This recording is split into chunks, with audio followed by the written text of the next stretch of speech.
Hello বন্ধুরা, সবাই কেমন আছেন? আজকে চলে আসলাম আপনাদের মাঝে আবার একটা মাছের রেসিপি নিয়ে।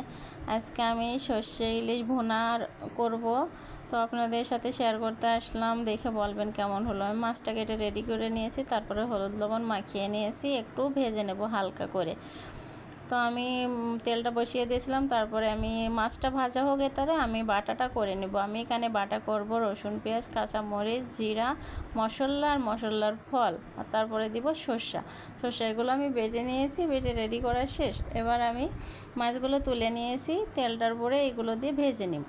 স্বাদ মতো লবণ হলুদ দিয়ে দিলাম, তারপরে ওইটা ভাজার পরে আমি দিয়ে দিব পানি। তো পানিটা ঢেলে দিলাম, দেওয়ার পরে পানিটা বলক উঠে গেল। এবার আমি মাছটা ঢেলে দেবো। মাছটা ঢেলে একটু জাল করার পরে মাছটা আমার রেডি হয়ে গেছে। তো বন্ধুরা, আমার ভিডিওটা যদি ভালো লাগে একটু বেশি বেশি লাইক কমেন্ট শেয়ার করবেন। সবাই ভালো থাকবেন।